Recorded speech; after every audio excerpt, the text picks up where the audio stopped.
The fall he turned 12, a boy in Hampshire County, West Virginia, dragged dead oak logs from the forest edge that everyone walked past, drilled holes in them, stuffed them with something white, and stacked them in the shade. He did it every Saturday that October. He walked the tree line where the 30 acres of forest met the 10 acres of pasture, looking for logs that had fallen in last year's storms or the year before that. Oak mostly, some maple, a few beech hardwoods that were too small for the sawmill and too far gone for the wood stove. Dead wood, the kind of wood you step over without looking down.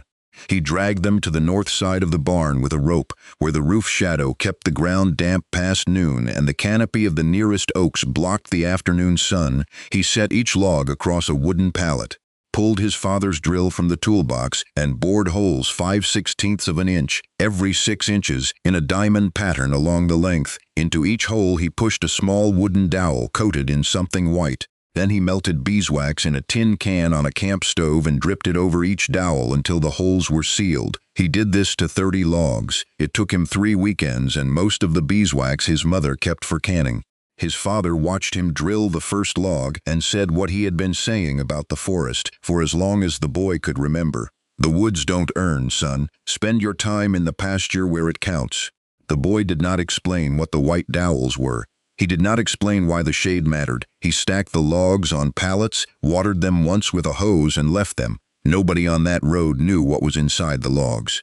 The following fall, when drought killed the garden and the pasture turned brown, the dead logs behind the barn erupted, and what grew from them was worth more per pound than anything the farm had ever produced. If stories of children who see treasure in dead wood, forests that feed when gardens fail, and the kind of patience that waits a year for something to erupt from a log mean something to you, subscribe and stay with us. Tell us where you're watching from. We read everyone. The Boggs family had farmed 40 acres in Hampshire County for 3 generations. And for 3 generations, the answer to the question of how to make a living had been the same: 10 acres of pasture, a small garden, and the quiet hope that the cattle would bring enough at auction to cover what the garden could not. The other 30 acres were forest, oak and maple and beech and poplar growing up the ridges that fold across eastern West Virginia like knuckles on a clenched hand. The timber was worth something when the prices were right, which they had not been for a decade. The rest of the time, the forest stood there beautiful, shaded, and earning nothing. The boy's father had a sentence for it: "The woods don't earn. Only the pasture does." He said it the way men say things they inherited from their fathers and have never had reason to question. The pasture earned because you could see it earn: grass growing, cattle grazing, hay baling. The forest just stood there, doing whatever forests do when nobody is asking them to produce. The boy's grandfather had seen the forest differently. He was a forager, the kind of man who walked the woods the way other men walk a grocery store, knowing where each thing was and when it would be ready. He knew which oak flats grew chanterelles in July. He knew where the chicken of the woods fruited on the same dead hemlock every September. He knew the forest fed people long before anyone thought to clear it for pasture. He died 2 years before the boy found the pamphlet. But before he died, he taught the boy to see what most people walk past. "The forest feeds you," he said one afternoon, crouching beside a fallen log where oyster mushrooms grew in pale shelves along the bark. "If you learn its language." Most people only speak field. The boy spoke both. He helped his father in the pasture. He helped his mother in the garden. But on Saturdays, when the work was done, he walked the tree line, the border between the 10 acres that earned and the 30 that didn't, and looked at the dead logs the way his grandfather had taught him to look at everything in the woods. Not as waste, as possibility. He found the pamphlet at the county extension office on a Tuesday afternoon when his father had brought his older brother in to ask about cattle vaccines. The boy stood in the waiting area while his father talked to the agent, and he did what he always did when adults were busy: he looked for something to read.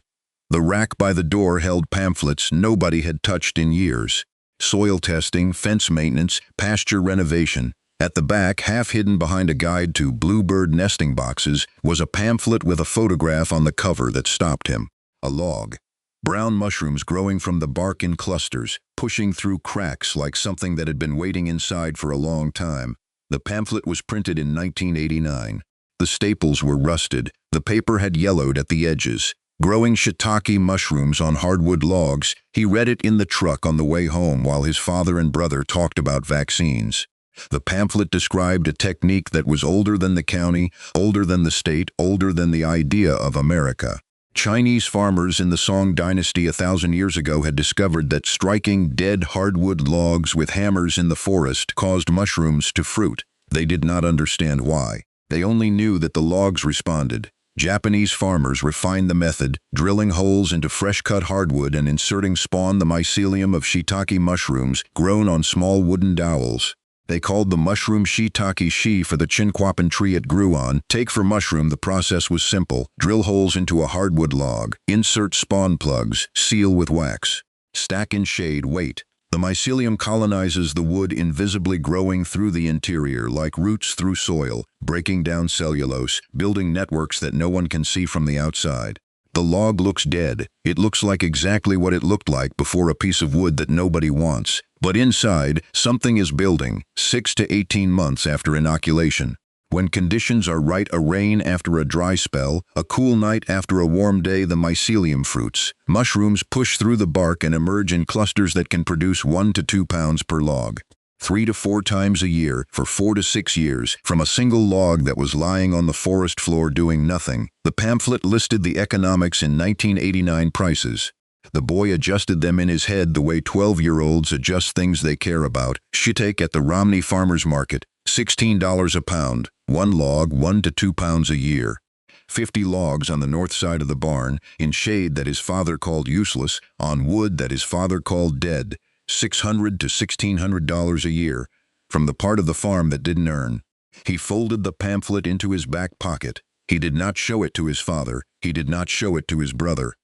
He went online that evening on the school library computer and ordered a bag of 100 shiitake spawn plugs for $5.40, shipped to the post office in Romney.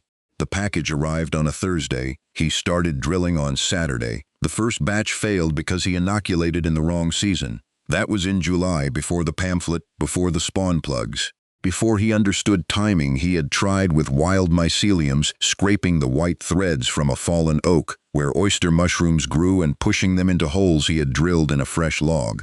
His grandfather would have approved of the instinct, but July in West Virginia is 90 degrees and humid in a way that suffocates, and the wild mycelium dried in the holes before it could colonize.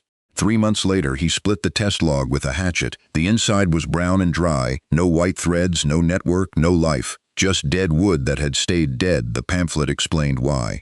Inoculate in late winter or early spring, February through April. Cool temperatures and consistent moisture allow the mycelium to establish before summer heat and competing fungi arrive. He had given the mycelium summer when it needed spring. He had given it heat when it needed cool. The timing was not a suggestion. It was the difference between colonization and failure. In February, when the ground was still frozen but the air had softened enough to work without gloves, he drilled 30 logs and inserted the spawn plugs that had arrived from the internet in a padded envelope. He sealed each hole with beeswax. He stacked the logs on pallets on the north side of the barn. Then the slugs came. The first 5 logs sat directly on the pallet boards with no gap for air. Ground moisture wicked up through the wood. Slugs found the damp surface and fed on the mycelium before it could establish.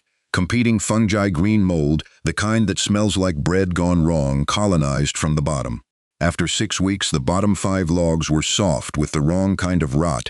His mother saw him pull the ruined logs from the stack. "Maybe this isn't something that works here," she said, the way mothers say things that are meant to protect and end up sounding like permission to quit. He read the pamphlet again. Elevate logs on pallets or rails. Ensure air circulation beneath. Place bark mulch under the stack to retain ambient moisture without direct contact. He rebuilt the stack logs raised 4 inches on cross pieces, bark mulch underneath, air flowing beneath. The remaining 25 logs sat in the shade on the north side of the barn, looking exactly like dead wood stacked by someone who had no use for it. By August, 6 months after the February inoculation, he could not wait any longer. He chose 1 log from the middle of the stack, carried it to the chopping block, and split it with the hatchet. White, everywhere. Mycelium lacing through the heartwood in branching threads so dense they looked like frost on a window pane. The wood was not brown and dry, it was pale and damp and alive with a network that had been building itself in the dark for 6 months without making a sound. He put the halves back together. He did not split another log. He wrote in his notebook that evening, "Mycelium inside, looks dead outside, alive inside. The neighbors had their opinions. He's drilling holes in rotten logs. That's not farming, that's making firewood worse. The woods don't earn, son. Your daddy's right about that. Spend your time where it counts." His granddad used to forage in those woods. Foraging's fine for a hobby, but it's not income. The last sentence traveled from the feed store to the kitchen table, where his father repeated it not as his own opinion but as the road's. The boy said nothing. He did not yet have the evidence to argue. The evidence was inside 30 logs on the north side of the barn, building itself in the dark, waiting for the right rain to show what it had become. The drought arrived in July and took everything it could reach. 5 weeks without rain. The garden went first tomatoes wilting, by the second week bean vines drying from the bottom up. Corn stunted and curling inward. The boy's mother stopped watering by week 3 because the well pump was laboring and the cattle needed what was left. The pasture yellowed by week 4. The creek dropped to a trickle. The hay field, which should have given a second cutting in August, gave nothing. Mrs. Clay, who farmed vegetables on the next ridge, lost 60% of her garden. She had no irrigation, never needed it most years. The rain in Hampshire County being generous enough to carry a garden through summer without help. This was not most years. She stood at her kitchen window and watched the tomato leaves fold inward one by one, the way you watch something you have invested in decide to leave. The boy's father lost 40% of his garden and half his expected hay harvest. The pasture grass, which should have been ankle-high in August, was brown and brittle at the soil line. He started feeding hay a month early, which meant buying more in October, which meant the arithmetic of the year had shifted in the direction it shifts when rain does not come. The farmer's market in Romney thinned, produced tables that should have been full sat half empty. The few vendors with irrigation had tomatoes and squash. Everyone else had apologies. Shiitake mushrooms, when anyone had them, sold for $16 a pound and were gone in an hour. The 30 logs on the north side of the barn sat in the shade through all of it. The forest canopy above them did what canopy does: block the sun, held the humidity. Collected dew on the undersides of leaves that dripped onto the logs in the early morning before the heat could steal it back. The bark stayed damp, not wet damp. The kind of moisture that a log holds in shade the way a sponge holds water in a drawer. While everything in the sun was drying, everything in the shade was holding. In the first week of September, a light rain fell, 0.3 of an inch, not enough to save a garden, not enough to green a pasture, not enough to do anything that mattered to any plant that needed roots in the ground and sun on its leaves. It was enough for the logs. Within 4 days, the bark on 23 of the 30 logs began to crack. Not the crack of drying wood, the crack of something pushing through from the inside. Brown caps appeared in the fissures, small at first, the size of a thumbnail, then expanding overnight into full shiitake mushrooms with tan gills and a smell that was not the smell of the garden or the pasture or anything the farm had produced before. It was the smell of the forest floor concentrated into a single point, earthy, deep, rich, the smell of decomposition that has become something worth eating by the end of the week. 53 mushrooms had fruited across the 30 logs. The boy harvested them with a knife, cutting the stems flush with the bark. Filling a basket his grandfather had woven from white oak splits years before anyone thought to sell mushrooms at the Romney market. 8 pounds, $128. Sitting in a basket, grown in the shade, on dead wood, during a drought that had destroyed every other crop on the farm. His father came around the barn that evening. He had not visited the north side since the boy had stacked the logs in February. He stopped at the edge of the shade zone and looked at the logs the way a man looks at something that has changed meaning without changing shape. He walked in slowly. The shade was cooler than the pasture behind him, 10 degrees. Maybe more, and the air smelled different, damp, alive, the smell of a forest floor in October, which is the smell of things breaking down and building up at the same time. He stopped at the first log. A cluster of 4 shiitake grew from a crack in the bark near the end, brown caps the size of his palm, edges curled slightly inward, gills pale and clean underneath. He had never seen a mushroom grow from a log he had stepped over 100 times on his way to check fence. He had stepped over logs like this his entire life, 40 years of walking the forest edge. And the logs had always been dead wood. He knelt down, he looked at the mushrooms the way you look at something that should not be where it is. He touched one cap, firm, cool, the texture of something that has pushed through bark by force, not gently, not gradually, but with the slow pressure of an organism that has spent 6 months building the strength to break through. He looked down the row, 30 logs, mushrooms on 23 of them, brown caps catching the filtered light that came through the oak canopy above. Some logs had clusters of 6 or 8. Some had singles, pushing through alone. Every one of them had been dead wood in October. Every one of them had been lying at the forest edge where nobody looked and nobody earned and nobody expected anything to grow. He stood up and walked back to where the boy was kneeling at the far end, cutting a flush cap into the basket. "How long have these been here?" The boy set the knife down. "Since February." His father looked at the logs. He looked at the bark, cracked open where the mushrooms had pushed through. He looked at the forest edge beyond the barn, the 30 acres he had called non-productive for 40 years, where logs like these lay in every direction, on every slope, under every canopy, doing nothing because nobody had asked them to do anything. "From those dead logs," he said it quietly. "The ones at the edge?" The boy nodded. They weren't dead, they were waiting. His father stood in the shade for a long time. The pasture behind him was brown and dry. The garden was finished. The hay was short.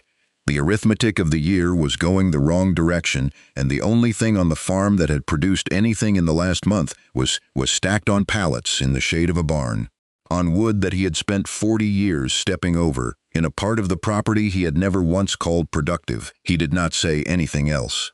He walked back to the house, but the boy noticed that his father's path back did not go straight. It curved slightly toward the forest edge, where the dead logs lay in the leaf litter, and his father's eyes moved across them the way eyes move across things they are seeing for the first time. The following Saturday, the boy carried 8 pounds of shiitake to the farmer's market in Romney in his grandfather's white oak basket. He sat up at the end of a table between a woman selling late-season honey and a man with nothing left to sell because the drought had taken it. The mushrooms sold in 2 hours. Every pound, $128 in a morning, from logs that had cost nothing, on land that earned nothing, in a season when nothing else grew. Mrs. Clay found him as he was folding the cloth his mother had lent him for the table. She held a paper bag with a pound of his shiitake inside, $16, which was more than she usually spent on anything at the market that was not flour or sugar. "Where are you growing these?" "Behind the barn." In the shade, she looked at him the way you look at someone who has said something that rearranges a familiar room. "In the shade?" "Yes, ma'am." She opened the bag and looked at the mushrooms again. Then she looked north, toward the ridges that fold across Hampshire County in every direction, covered in oak and maple and beech, shading dead logs that have been falling and rotting and falling again since before anyone kept records. She did not say anything else, but the boy saw her look and he understood it. It was the look of someone doing math that had never occurred to her before. That winter, the boy's father did something he did not announce and did not explain. He dragged 20 logs from the forest edge oak, mostly the same size and stage of rot the boy had chosen, and stacked them on pallets beside the boy's logs on the north side of the barn. He borrowed the drill. He did not ask for the pamphlet. He drilled the holes in the same diamond pattern he had watched his son use, inserted spawn plugs from a bag the boy had ordered with his market earnings, and sealed them with beeswax. He did it on a Saturday afternoon when the boy was at a friend's house. But drills are not quiet, and the boy's mother heard it from the kitchen. And when the boy came home, she told him with a look that said more than the words that followed, "Your father's been drilling." The boy walked to the north side of the barn. 20 new logs sat beside his 30. On fresh pallets, sealed with wax, stacked in the shade, his father's handwriting blocky, practical, nothing like a 12-year-old's, was scratched into the end grain of the nearest log with a carpenter's pencil. Shiitake, Feb 2025, his grandfather had said it simply. The forest feeds you if you learn its language. Most people only speak field. A boy in Hampshire County learned both languages. And the dead logs at the edge of the woods, the ones everyone stepped over, the ones that earned nothing, the ones his father had dismissed for 40 years, turned out to be the most productive ground on the farm.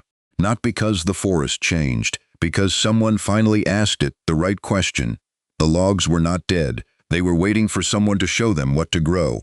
What is lying at the edge of your woods that everyone walks past? Tell us in the comments. Tell us where you are watching from. Subscribe, and we will see you next week.